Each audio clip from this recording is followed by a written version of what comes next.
Welcome to Meet the Press Now. I'm Kelly O'Donnell in Washington. We will dive into results from last night's primary elections in just a moment, with some key matchups now set in the battle for control of Congress and two major races for California governor and Los Angeles mayor that are still uncalled at this hour as the vote continues to be counted. But we begin with a wave of new hostilities between the U.S. and Iran as the administration struggles to move on from the war. At any moment, the House is set to vote on a war powers resolution that would direct the president to remove U.S. forces from the conflict. Now, remember, that same vote was abruptly pulled last month before the House left for recess, in part because of attendance issues on the Republican side and concerns about further defections. But today's vote comes after the Pentagon confirmed yesterday it fired a Hellfire missile at an oil tanker in the Arabian Gulf that it says was in violation of the U.S. naval blockade. And then hours later, Iran firing a wave of missiles and drone attacks at neighboring Gulf countries, including an attack on Kuwait's international airport that killed one person. Secretary of State Marco Rubio was back on Capitol Hill today defending comments he made yesterday that the war with Iran is over despite these latest escalations. So is the war still on or is the war off? Well, epic fury has concluded. On occasion, in order to protect our own forces, we don't just strike the drones, we strike the people who launched those drones. These are completely defensive in nature, but they are happening in response to an Iranian action. If the war is over, I have a simple question. Who won?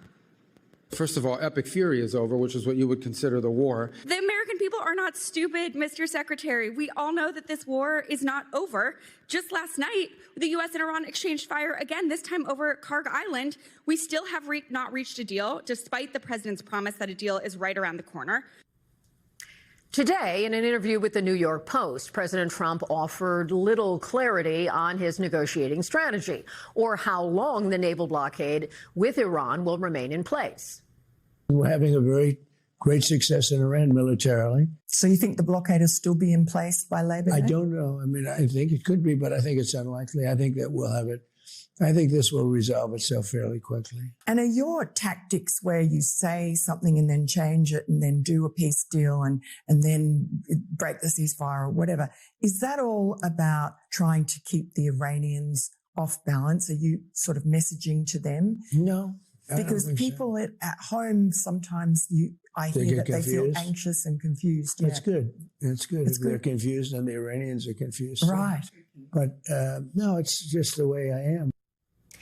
In that same interview, President Trump also addressing the tense phone call he had with Israeli Prime Minister Netanyahu earlier this week, during which he told the Israeli leader to scale back attacks on Beirut over concerns Israel could be derailing peace negotiations with Iran. Axios reported that you had a phone call with Bibi Netanyahu, the Prime Minister of Israel, in which you were angry with him. You said, "Are you effing crazy? What are you effing doing? I helped you stay out of jail." Is that true? Did you speak to him in those terms? I did. I wouldn't say angry. I was a little bit perturbed at his constantly fighting with Lebanon. Prime Minister Netanyahu also responded, trying to downplay the disagreement between the two leaders. President confirmed that he said, "You're effing crazy." How did you react to that? What really happened in that call? Well, I'm not going to get into details of our conversations. We've had thousands, well, a lot of them. Sometimes we have, as in the best of families, you have these tactical disagreements. We always find a way to work them out, and we do so as great friends. We can disagree in the morning, and by the afternoon, we're common action. And joining me now is NBC News White House correspondent Monica Alba. NBC's Sahil Kapoor is on Capitol Hill, and NBC News national security correspondent Courtney Cubie. All of you are here to talk about this. And Monica, let me begin with you, because the president also suggested he would be willing to meet, presumably in person, with the Ayatollah. That's unheard of. And obviously, our viewers remember that the Ayatollah was struck by U.S. action during this conflict. So that would be certainly a tense topic. Is this a sense of the president, again, shifting strategy, throwing additional things into the conversation to keep things off balance? Or is there maybe no greater explanation of it?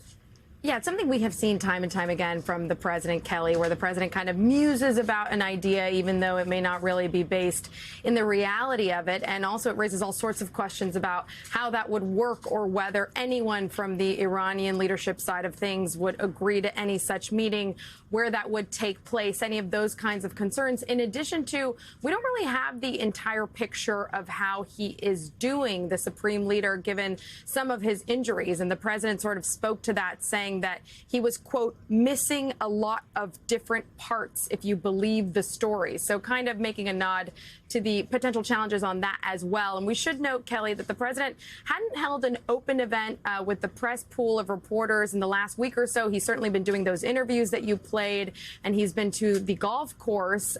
But just a few moments ago, he did summon reporters to talk about his reflecting pool renovation and a couple of other things. So he is now potentially going to take some questions on all of this, since we haven't been able to see reporters press him on the latest and the status with the Iranian negotiations, if they're still ongoing, what the latest is there. So we'll see if we get anything from that.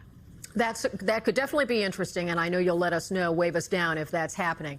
When we look also at the issue of Hezbollah and the Prime Minister of Israel saying that proxy groups have to be disarmed, we get a sense that the President and the Prime Minister are on the same page on that point. Sure. And we have seen, and I thought that the prime minister put it in a way that perhaps the president would agree with, that there can be these tactical disagreements. Certainly, we know that over the course of the last few years, even though these two men are pretty close personally, certainly they have developed that close personal relationship. There's plenty that they disagree about, and they have engaged and gone back and forth in these fiery or tense phone calls pretty regularly. And it's not that it's something that kind of breaks the relationship apart or sets it back. It sort of just adds to the dynamic. And so the president did also confirm that there were some harsh words, but again, kind of implying that that is how they have been discussing all of this. But the president, Kelly, as you know well, has stressed to Netanyahu that he wants him to do things. He wants him to change his approach, his strategy, only to be met with no such thing. Perturbed is how he described it. So I bet that's interesting when you come across Donald Trump's sense of being perturbed. Sahil, let me switch to you. There is an important vote that is playing out today, the War Powers Resolution. Certainly Democrats and others have been pushing that. What are you watching, and does this ultimately really amount to symbolism? Well, Kelly, that vote is expected to start in the House any minute now, just waiting for the buzzer to go off here just a few feet away from me. The main thing I'm watching is the vote of the centrist Democratic Congressman Jared Golden of Maine. The reason being he was the only Democrat to vote in the last one of these to block it, and that one failed by a vote of 212 to 212. He has indicated that he will support it this time around. So unless there are attendance issues, it should pass, although with the margins so slim here in the House, you never truly know until the vote is finished. So if it does pass, it would be the first one of these Iran war resolutions that has passed either chamber.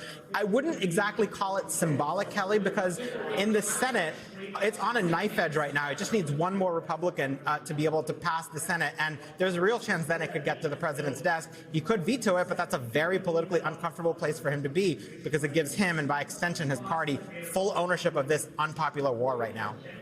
And certainly Congress is trying to assert the authority it believes it has to try to limit the president's actions in this way, which is why this is so compelling. Courtney, if I can turn to you now. We saw these new Iranian strikes. We saw how the Kuwait airport was affected. It caused death and destruction. Mm-hmm. How do you see this kind of escalation, if you would call it that, or action from Iran? Is that escalating, or is it more of what we've seen in recent weeks? So we've had this tit for tat that's been going back and forth between the U.S. military and primarily the Islamic Revolutionary Guard Corps, the IRGC, as opposed to the more conventional Iranian military.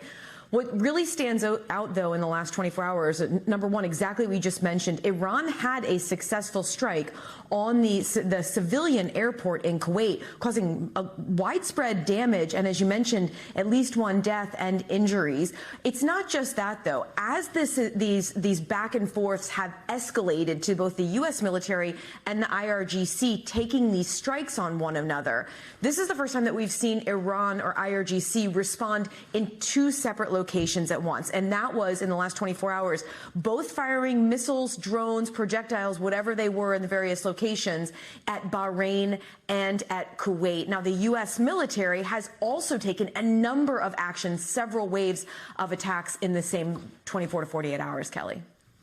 Another point that was discussed with the president today is his suggestion that the naval blockade the U.S. is imposing against Iranian ports could be in place all summer. Labor Day was thrown about. What would that mean for the kinds of resources and the footprint of U.S. military needed in that region?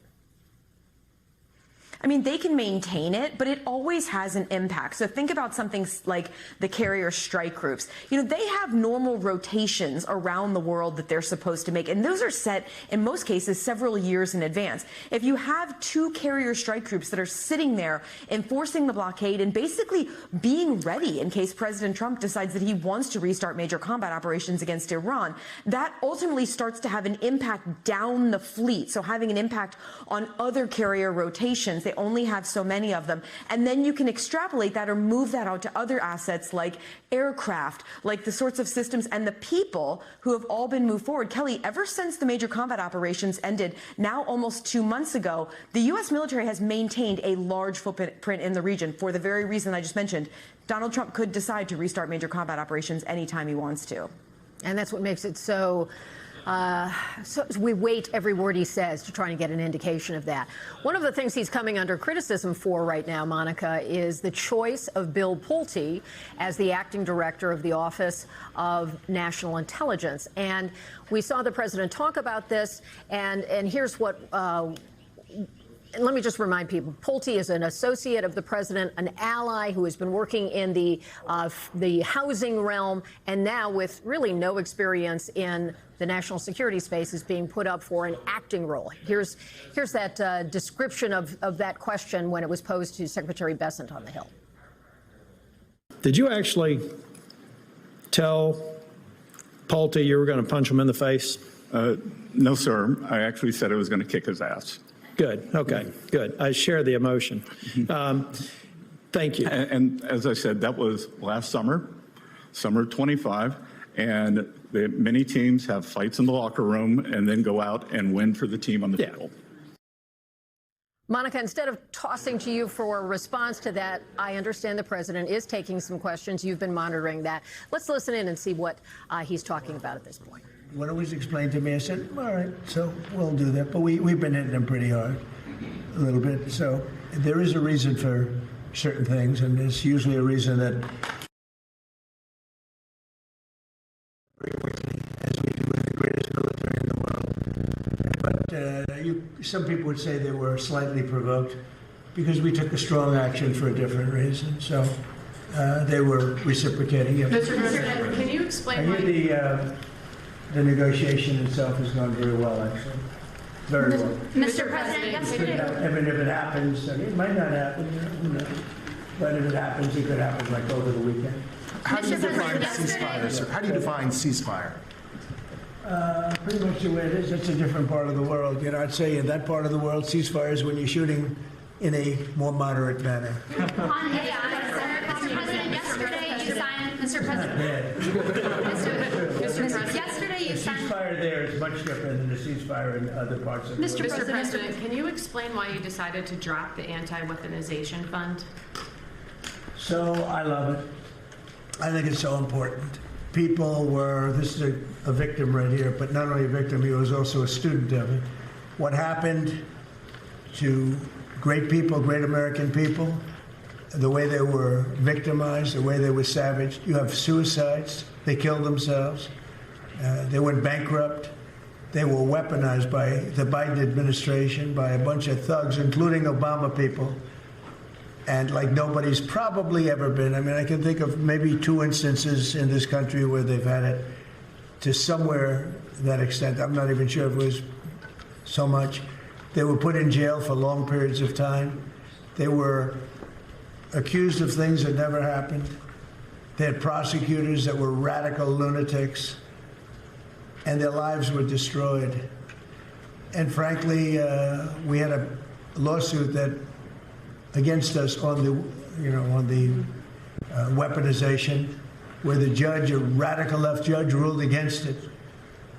And we'll see how that all works out. But a radical left judge ruled against it. But these people, their lives have been destroyed. Their families have been destroyed, many of them. I'm not just talking about a few people. Many of them. I'm one of them. They raided my house, Mar-a-Lago. That never happened. Nobody ever thought of a thing like that. It turned out that it was a total fake. Everything about it was fake and corrupt. We have all the information. You know, the good advantage to sitting here is we can get information that you wouldn't get by what we have and what we are going to be showing over the coming weeks and months. You're not even going to believe. Some of you will believe it, like CNN will believe it because they knew what was going on. They're crooked as hell. CNN's a very corrupt organization, but with a corrupt reporter standing right there. Never smiles. She never smiles. She's a young, beautiful woman, never smiles. I never see a smile off her face. I see her standing there with hatred in her eyes. Like she has hatred because we have borders, because we have a strong military, because we cut our taxes, because we do things that everybody wanted, and then we win our election in a massive landslide. We win 87% of the counties in this country. Nobody's ever heard of a thing like that. And that's because we're doing the right job. And we took a detour down to Iran because we can't let Iran have a nuclear weapon under any circumstances. We can't let that happen. So the reporters should be happy. They shouldn't be unhappy. They should be very happy. Because you know what we're doing? We're saving our country. Yes, Mr. President, two questions. One on Iran and then one on your birthday. Sure, you will like. The first one is, are you concerned at all that the IRGC could sabotage any potential deal? And then the second one is, you have a birthday coming up. I won't say which number, but it's a big birthday. So you're going to blow out you're going to blow out some candles on a cake, hopefully. What are your wishes that you'd like to see accomplished for the next year for the United States and your presidency? Well, I'll go in your order. Anything can happen, you know, when you're dealing with Iran, but when you're dealing with other countries. But that's a very volatile part of the world, probably the most volatile part of the world. The people are volatile. The leadership, you see what's going on. We've gone through 3 teams of leadership. It's been we're military. There's never been a military like what we have. We could go another 2-3 weeks and just wipe everybody like what we have. We could go another 2-3 weeks and just wipe everybody out. I'd rather not do that. Very easy to do. They're ready to do it. They want to do it. They want to do it. But if we can get something down in writing which will accomplish the same thing without killing everybody, I'd like to do that. Most of my people, I think, would like to do that. Some people wouldn't, but most of them would. But we had to take a detour as far as wishes for, and I'm very proud of that detour, you know.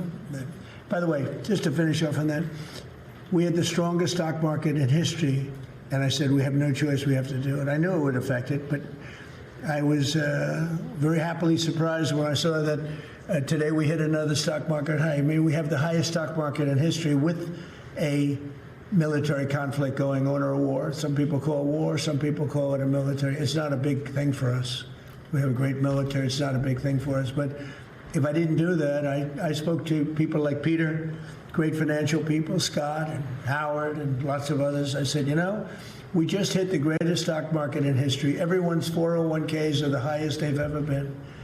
Everybody's making a lot of money. Costs are coming down. You know, we took over the highest cost and the highest inflation in the history of our country. Costs are coming down. Everything's good. And I hate to tell you this, but we've got to take a little detour and go down to a place called the Islamic Republic of Iran. And we're going to have to stop them from having a nuclear weapon. That's what we've done. And they've agreed to that. By the way, if they sign the agreement, they will have agreed to, we will not have a nuclear weapon or bomb. We will not. I said, what about if they lie? That went into a 2-week negotiation. But in the end, we got that. Now, we got it if they sign the paper. In theory, they're pretty close to signing a paper. We've actually gotten along with them very well. And you know what you saw for the last few nights? It takes 2 to tango. You understand that. We hit them very nice. It takes 2 to tango. You understand that. We hit them very hard on something else, unrelated. And so they were responding. But, and not very strongly. As far as birthday, as far as wishes, I want to just, we have a phrase, I think it goes down, I would think, in the history of our country, maybe the history of the world, is the greatest slogan or phrase ever. Make America great again. That's all I want. I want to make America great again. I think we've come a long way. I think we're the most respected country in the world right now. By far, the most respected. President Xi told me, I was talking about, he's a friend of mine, he's a good man. I hate to say it because the press goes and they say, oh, we called him a good man. He is a good, he's for China, I'm for the USA, It's like one of those things. But we do very well now with China. When I came here, we're not doing well with China. My first term, when I inherited that, it was like what China was doing to us was incredible. I don't blame China, they took advantage of stupid people, really stupid people. So we're doing great, but the phrase, make America great again, that's all I want. Very simple phrase to think of, and I think it's the greatest in the history. I would say that's probably the greatest phrase in the history of the world, not only here. There's never been anything like it. Make America great again. That's what I've done, and we've made it great. In fact, in a way, I want to use it because I would never give it up. MAGA, it's too good. It's too good. It really is the Republican Party. That's why we're doing so well. That's why we, if you look at the Republican Party from before I came till now, this is a much different party. It's a much bigger party. We have many, many more people. And I think the thought, the mind, the thought is much different than it was 10 years ago. It's amazing. A much more powerful party, much different party, and a much more impactful party. Thank you very much. Two questions on Iran, sir. First, you said last week that the U.S. would go in and dig out the buried nuclear material in coordination with them. Right. Did Iran actually agree to that? Well, it depends on what day you're talking about. They did agree, and then sometimes they agreed. Well, that's what I'm saying. That's one of the things we talk about. It's very overrated. I'm the one that overrated it. I thought, to me, it was important. To other people, it's not important, because those beautiful B-2 right here, the B-2 bombers, they obliterated. When CNN said maybe it was an obliteration, they knew, before the pilots even came back home, before anybody saw the site. But then the Atomic Energy Commission, when they said it was obliterated, that stuff is buried underneath a mountain that virtually collapses. Very, very hard to get it. But nevertheless, I want to get it. We're the only ones, us and probably China are the only two countries that have the equipment where you can do that. So, yeah, I want to get it. We have, at different times, they've changed their mind a couple of times. But as it stands now, we will go in sometime in the not too distant future. It's very safe down there. We have, with Space Force, we have cameras. Every angle of those three sites are being watched at all times. If anybody went there, we'll see exactly what's happening, and we'll blow it up a little bit further. But as far as getting it, the B-2 bombers did a job like nobody's ever seen. In the night, with no moon, dead darkness, at 1 o'clock in the morning or so, they dropped those bombs, the biggest, just about as big a bomb as you can ever find, and it went down air chutes. It was hard to believe that they can do the technology. It followed a beam right into the air chutes, right, exploded. Very hard to get that material, but I still nevertheless want it. And I don't want to do it if we're in conflict. I don't want to put men in that kind of danger. I remember Jimmy Carter had some bad problems in Iran with the hostages. I don't want to ever put our people in that kind of danger. But when it's over, as of this moment, it's agreed that we will go in with them, we will get it, and we will destroy it. It will be destroyed. Possible to get to a deal with Iran, whether to go in and do that or to open up the Strait of Hormuz without seeing an Israeli cessation of their hostilities in Lebanon, given what Iran has told you. We're trying to separate it. It's a very different word. We're trying to separate it. It's a very different kind of a thing. We actually spoke with Hezbollah for the first time ever. We didn't know they spoke. And they agreed yesterday they're not going to shoot. Israel's not going to shoot. We're just going to see. But I'd like to separate it. I'd like to have a separate thing, because it is separate. But Israel, hey, look, they've been a great partner. Bibi Netanyahu has been, for me, a great partner. For other people, not so good. For me, he's been very good. We were very effective, what we've done. And they needed us. They couldn't have done it without us, couldn't have even come close. And they needed us, and they got us to help them with a real problem, because Iran was a real problem, a big we'll problem. We'll continue to listen to the president, monitor this Israel. Q&A with reporters, and come back if he makes any news. He did talk about the relationship with Iran, his desire to extract uranium from the site, the enriched uranium, and also talked about frustrations that he has with certainly the back and forth with Iran and how it is negotiating. Can that be worked out? Monica, I know you've been listening carefully. You'll let us know if there are other things that stand out. The president was not all that definitive on the end of the anti-weaponization fund. He did say that he loves that concept and that he would be seeing what the courts might do. But certainly the acting attorney general was more definitive that that was done. Do you see some daylight there? That's exactly what I was going to bring up, Kelly. That really stood out to me because in that New York Post interview as well, that was the same kind of language that the president used. Well, we'll see what happens. We have to follow the court ruling, but did not close the door on it the way that the acting attorney general did on Capitol Hill yesterday, saying we are not going to pursue the fund, period. I think the language was to be quite definitive about that. And he even got some follow-up questions during the course of his testimony and was pretty clear about it. So that, again, is something, just to go back to how we started this conversation, that we see the president do. He likes to sort of leave things hanging in the air, putting them in a little bit of a legal limbo, not closing the door definitively, because it sounds like he personally would still like to see this become a reality, even though the rest of the administration and certainly the Department of Justice has backed off of it. Kelly.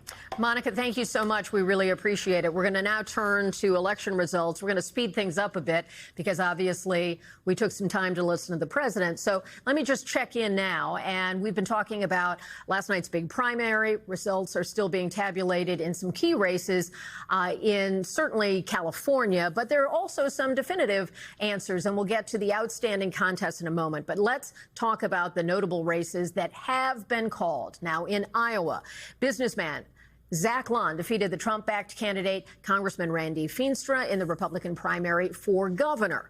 And the president had endorsed Feenstra in the final days of the campaign. And this is really notable in the sense that it is the first primary defeat of a Trump-backed candidate this year. And we've seen the president have a long stretch of successes in the primary season. This is one of those where it did not go his way. Lund, who was supported by HHS Secretary Robert F. Kennedy's MAHA movement, portrayed himself as a political outsider in his victory speech. I don't have to tell you this, but nobody thought this could be done. We were outspent, opposed by the establishment, told to wait our turn. Well, tonight the people of Iowa had something to say about that we're not going to wait anymore. Lund will face Democrat Rob Sand, who ran unopposed in the general election. Meanwhile, Democrats' hopes of flipping Iowa's open Senate seat will rest with State Representative Josh Turek, a moderate and a former para-Olympian who defeated progressive State Senator Zach Walz. My whole life. And this is what is needed in D.C. People who have gone through real struggle, who know what it's like to not have enough, who know what a gallon of gas costs, who have had to put groceries on a credit card. We have enough millionaires in D.C. looking out for billionaires. We need real people in Washington who have felt the consequences of a broken system, because when you have gone through real struggle, you will have a different level of empathy and a different level of fight. A taste of the messaging from primary night. Turek will face Congresswoman Ashley Hinson, who was endorsed by President Trump in the general election. That is the seat to replace Joni Ernst. In California, the race for governor remains too early to call. There are three main candidates: former HHS Secretary Javier Becerra under the Biden administration, billionaire activist Tom Steyer, and conservative commentator Steve Hilton. They're all competing for two spots in the general election race through to November, regardless of party there. And in the race for Los Angeles mayor, incumbent Karen Bass will move on to the November election, although it is still not clear if she will face Democratic City Council member Nithya Raman or Republican reality TV star. Do we say star? It was a long time ago. Spencer Pratt. He certainly made a big impact in this race. And joining us now to talk about it, NBC News chief data analyst Steve Kornacki. He joins me from his home away from home. That's the big board. And also with me is Conan Nolan, political reporter for our Los Angeles station, KNBC, and a good pal of mine from the old days when I was based in L.A. So good to see you both. Steve, your biggest takeaways. You had a little time maybe to catch your breath, have a cup of coffee, get a little rest. Where do you think things stand right now in California? Yeah, well, let's take a look out there because, I mean, I think we all kind of expected it might end up being a cliffhanger in California. But here in the governor's race, really, I see Becerra is in second place here. But you have to remember that the way these things go in California is what's to come are the late arriving vote by mail ballots. And there are a ton of them. There's, just over half the vote counted here.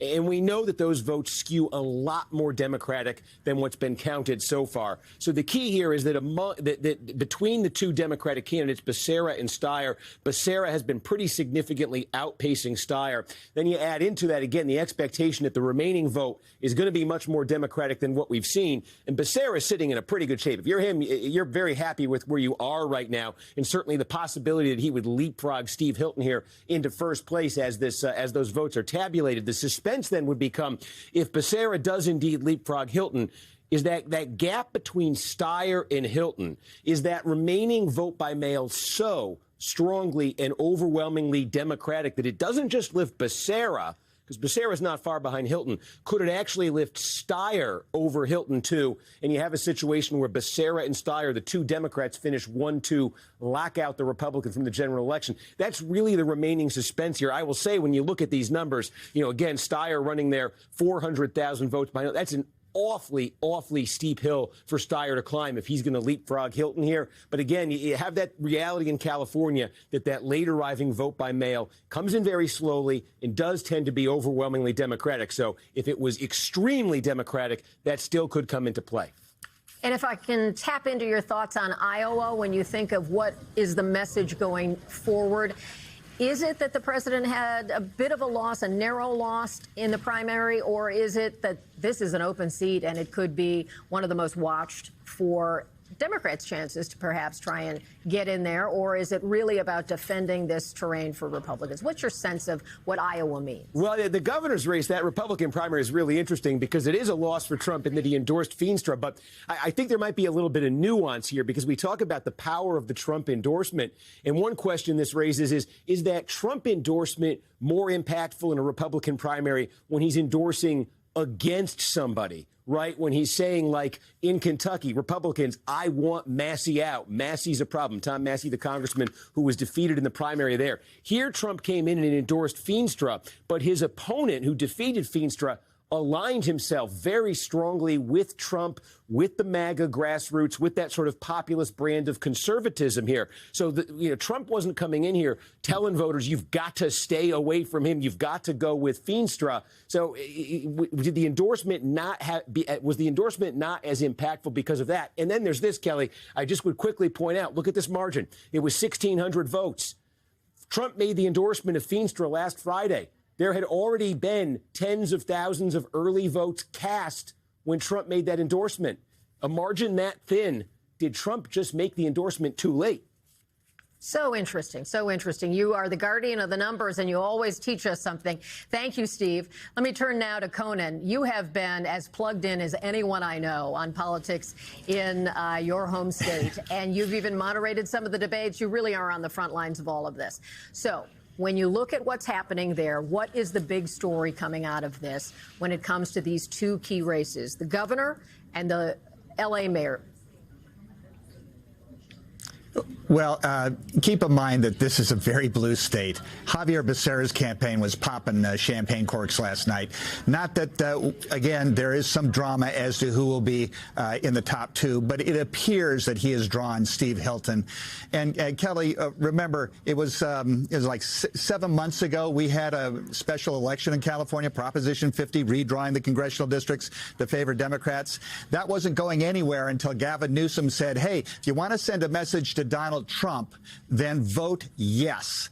and it passed with 64% of the vote. So you're going to need millions of Californians to change their mind about Donald Trump in November for a Republican to win statewide. In the race for mayor of Los Angeles, again, Spencer Pratt, he's a remarkable figure.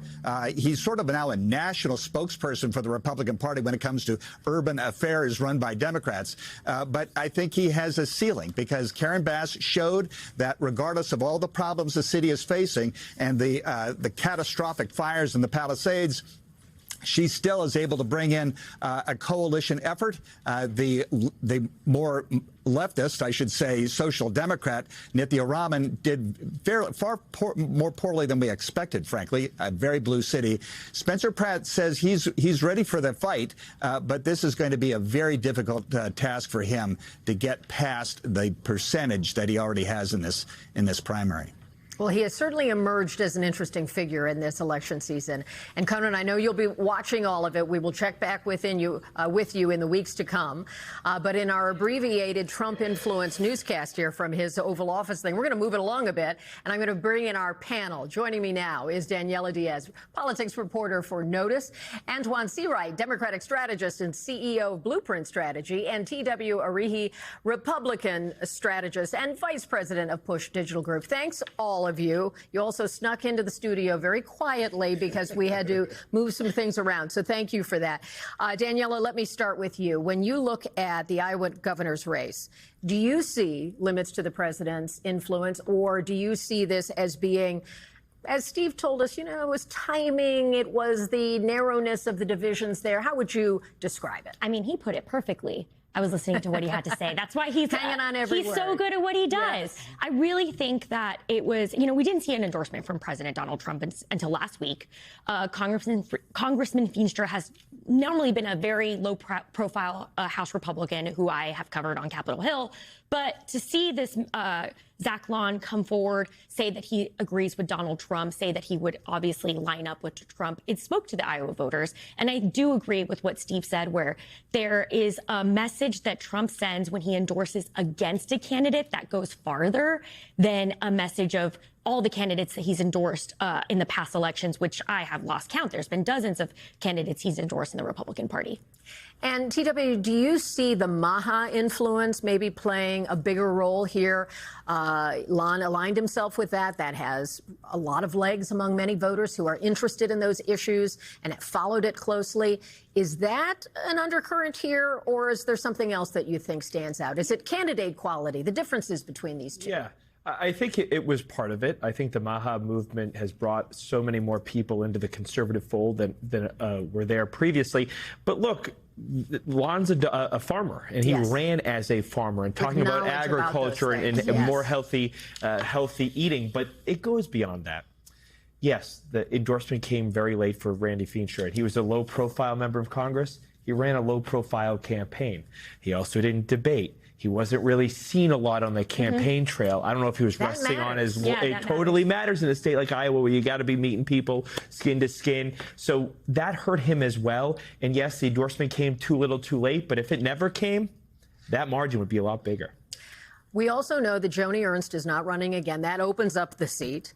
And Josh Turek made an impact. He is going to be on the Democratic side, and Hinson for the Republicans.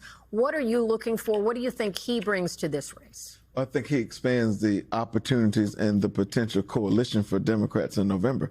The people of Iowa's sentiments are very reflective of most of America. They're frustrated. They're pissed off about the affordability crisis. He was talking about some of that. They're absolutely blaming Donald Trump and the Republican Party, who's in charge of government in Washington. And so sometimes in a primary and a general election, it's easier to vote against something than it is to vote for something. But I would say this about primary night on Tuesday night. The Republican primary was framed as a loyalty contest to Donald Trump. The Democratic contests were probably framed as a generational contest and an ideological contest. And I think that is how you're going to frame this. But when it comes to Trump, and I think you will probably agree with this, it's one thing when Trump endorsed, it's another thing when he offers his support. When he offers his support, it just means he sends a message via social media or sends a signal. When he offers his endorsement, it means he's full throttle, full blast on to make certain that he wins or either defeats the opposition. And I think that's how you define what happened in Iowa. As we were waiting for you all to come join us on the panel today, we were talking about an interesting thing happening in Alaska, and that is the multiple Dan Sullivan effect.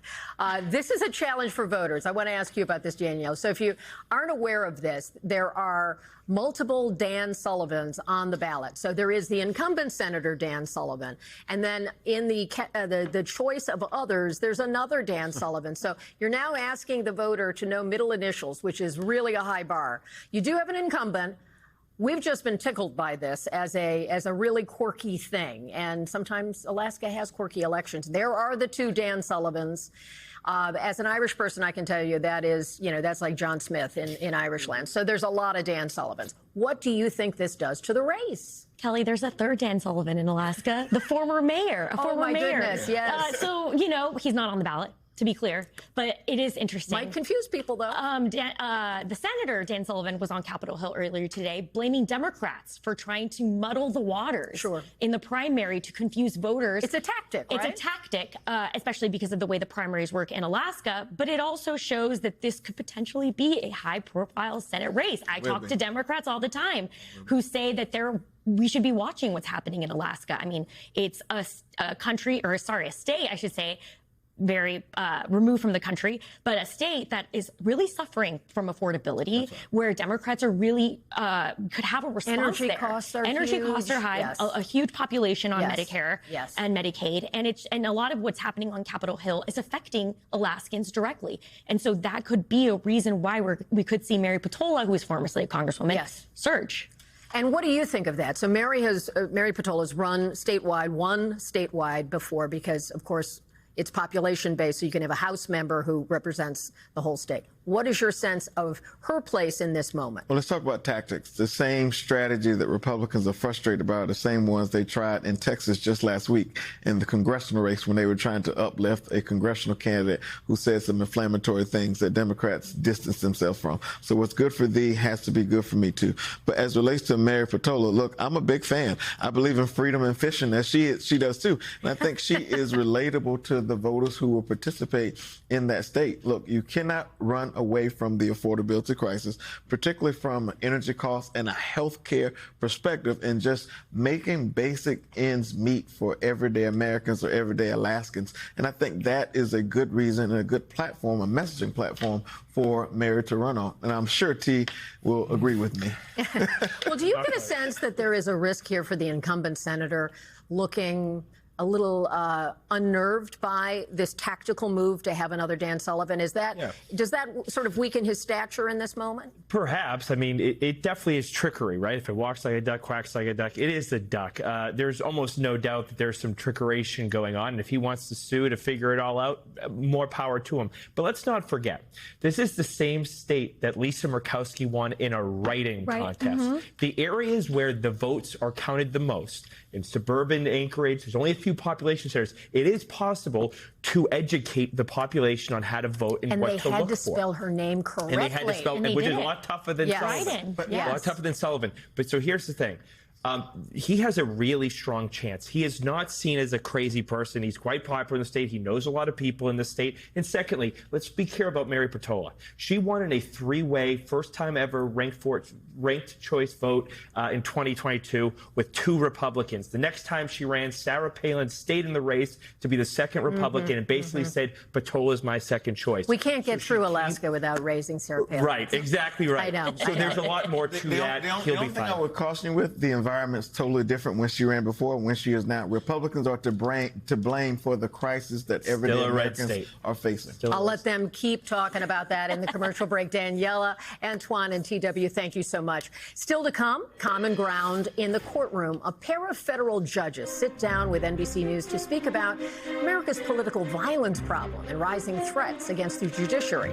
That interview is next on Meet the Press Now.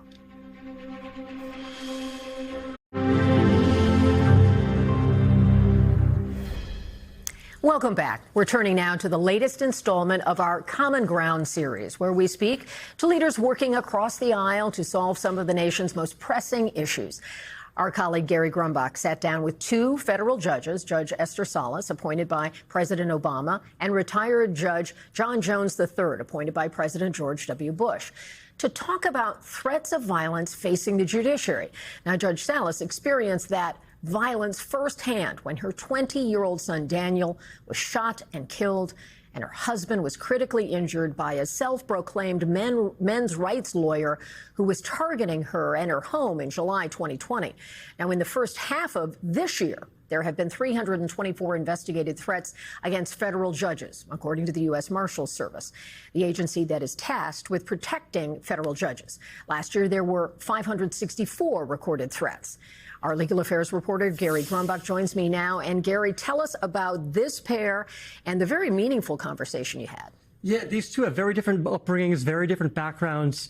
Judge Salas is still on the bench in New Jersey. Judge Jones retired a few years back, and now he's the president of Dickinson College. But they came together for this rare on-camera interview because they say it's too important to stay silent right now. Our conversation begins on that horrible day for Judge Salas's family, July 19th, 2020.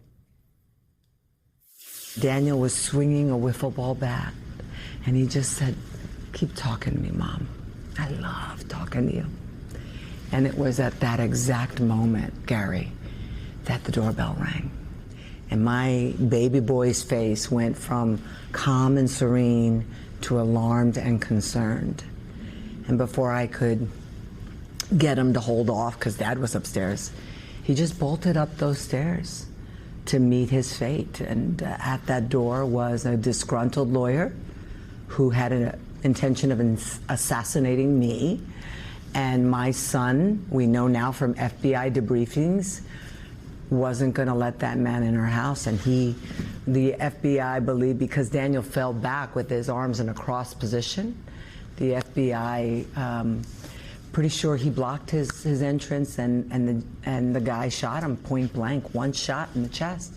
And then as my husband was turning the corner from the living room into the foyer, the gun just went, the shots went towards him. And Mark was trying to get at this guy and just kept getting hit, one shot after the other shot after the other shot. So 3 bullets hit 5 different parts of my husband's body. And Mark fought for his life that night and continued to fight for his life in the months that followed. In the immediate aftermath of the shooting, did you think that individual was coming for you? He wanted me. I was his intended target. And what he didn't expect, and what the FBI has used, that the term, he was met by superior forces. I'll never forget when the special agent in charge used that term, superior forces. And that was Danny. And that was my husband. He didn't expect that. With what you've been through, how do you keep going? How do you put on the robe every day and walk into that courthouse in Newark and do your job? Because when someone sacrifices their life for you, you don't squander yours. My son's ultimate act of love was taking that bullet. And I say that sometimes and I can't help but get misty-eyed, right? But when someone gives you a gift like life, you don't squander it. And that is one of the reasons I'm out here every day, just like Judge Jones is, right? Banging this drum that something awful is happening and we have to do something about it. So, Judge Jones, you have not been immune to threats as well. There's several decisions going back decades that you made where you got threats, but then all the decisions I read somewhere that you were surprised you didn't get threats for. For example, a gay marriage-related decision you made. Where do you think the line is? Why do you think you got threats for some decisions but not others? You know, there's no rhyme or reason to that, Gary. And the first thing I want to say is I'm awed by Judge Salas. I don't think that I would have it in me to carry on. Maybe I would, you know, under those circumstances. One of the reasons that I feel so strongly about these issues is because I get inspiration from my friend Judge Salas. We need to talk about these things, and God bless her for, you know, doing that. But going back to your question, the most frightening thing, you know, about the threat environment, and the U.S. Marshals will tell you this, is it's not the person that alerts you ahead of time, typically, that you're most afraid of. It's the person you haven't heard from. It's the person that comes out of nowhere. And you know, in the current climate, it's one thing to have members of the public who sort of cleave to a particular political philosophy complain about judges and their decisions and vilify judges. Judges have been criticized since the beginning of the republic. But it's another thing, again, to issue what I think is a dog whistle to that very small portion, but perhaps powerful portion of the electorate that are unbalanced, that'll take up arms and hurt or kill somebody because they think in their twisted minds that they're doing the work of a benefactor or vindicating, you know, some belief that they have. How do those threats impact you and your fellow former judges now? So, I mean, my colleagues, my former colleagues with whom I've, you know, retained great relationships with, they feel like there's a target on their back. They just do. And so, you know, they're literally almost looking over their shoulder at this point when they're outside the courthouses. And one of the things that I think so incredible, and I'm going to say it, and I think I've said it before, but I want to be very explicit today. I think this is intentional by those individuals from the top down who are rolling out this negative PR campaign. I think it's very intentional. I don't think this is sort of them just speaking their passion. This is an intentional act. What's the goal? Well, I'll tell you there are two from my perspective. The first goal is they want to erode the public's confidence in the justice system. When you say something, Gary, is broken over and over and over again, and it's not. You know, we're here to tell you it's not. We can look at opinions. We can look at jury verdicts that I presided over. Juries get it right. We have, in my opinion, the best legal system in the world. And I'm biased, but I believe it, right? But when you say it's broken, when you say that we're corrupt, when you say that we're rogue, when you say that we're monsters, when you say that we're engaging in legal insurrectionists, that we're legal insurrectionists, when you say all that, you are doing that for one reason, and that is to erode the public's confidence. But there's a more sinister reason, and I'm going to say it as Daniel's mom, I'm going to say it. The more sinister reason is when you call us monsters, and when you say we hate America, and you post that on a large social platform, and when you say it in front of the cameras day in and day out, and when it's written, and when people put up wanted posters, all of that, the secondary reason, from my opinion as Daniel's mom, is that if something happens to one of my brothers or sisters on the bench, they had it coming. You make us villains, you demonize us. And therefore, we're not worth fighting for. You know, it's interesting. I see this president, and I have to get specific in this case, probably more than my colleague can. But, you know, when he refers to judges as his judges, as if he possesses those judges, judges are not his judges. Judges are emancipated once the Senate votes them in and their right hand goes up and they're sworn in. There's no greater evidence than that sort of my judges than the President of the United States, astonishingly to me, although perhaps not, knowing this president, going to the Supreme Court of the United States and trying to stare down the Supreme Court. You know, Gary, there's a reason that no president ever did that before, because it shouldn't happen. It shouldn't be done. I thought it was one of the most outrageous acts of, you know, attempted intimidation. And then, of course, you see what happens when rulings or arguments go a way that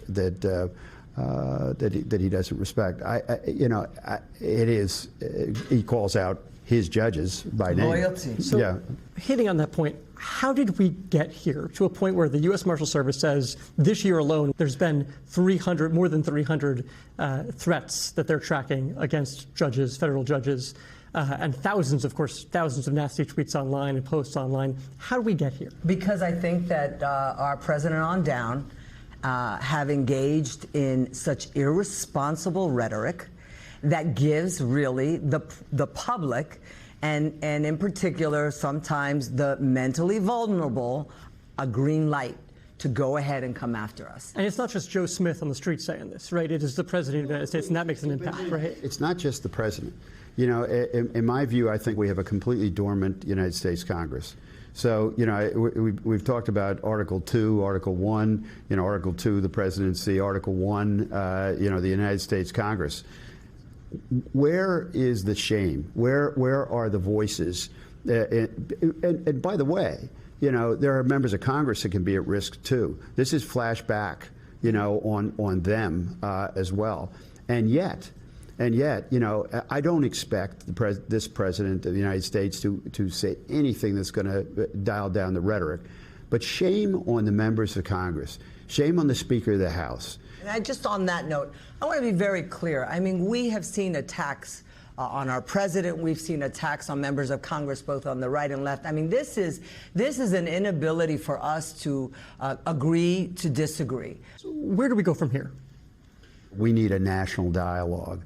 And I think it has to start with thought leaders, with people who have a voice, who have a platform, whether they're in elected office or not, because judges are only going to be able to do so much. I think, you know, if we don't do something at this point, people are really at risk, physical risk. This isn't just a risk to the institution in the third branch. It's a risk to people's very lives if we don't fix this. I think it starts with how we treat each other at home and how we treat each other and how we treat neighbors and strangers and everyone we come in contact. I mean, I think it's a return to love. I really do. And I think it's, you know, I've become a lot more of a spiritual individual since my son's murder. And it's the one thing that keeps me going, Gary. And I think it starts at home. And we start to demand more from ourselves and more from our leaders. And so I think it starts with a national dialogue, but I also think it starts right at the kitchen table. That was so powerful, and you really drew out of them some very blunt, very emotional comments about the state of where things are right now. What do you think happens next? Pick up on what you learned from them. Yeah, this was a 45-minute conversation, so we couldn't fit it all into that segment there. But I think one thing that they talked about a lot was the ripple effect here. The idea that young people today are seeing these attacks from their leaders in this country and thinking that perhaps that's an okay thing to do. And the fact that this could have generational impacts going years beyond just 2026. People become numb to it. People become numb to it. And this is not a theoretical thing, right? This is really happening. Just last week, Justice Amy Coney Barrett had a swatting attack at her house. Police were called to her house because somebody said that there was arguments happening at her home, and the Fairfax County Police went there. And a totally false report. Totally false reporting. These are things that happen every single day, hundreds already this year. They're on pace to break the record for number of threats to judges. And so these two judges are sitting down saying that something needs to be done about it, and something needs to be done about it right now, Kelly. It reflects on our society, and it tests all of our security resources, and it's an important conversation. Thank you for bringing it to us. And that will do it for our time today on Meet the Press Now. But there is, of course, more news ahead on NBC News Now. Thanks for being with us.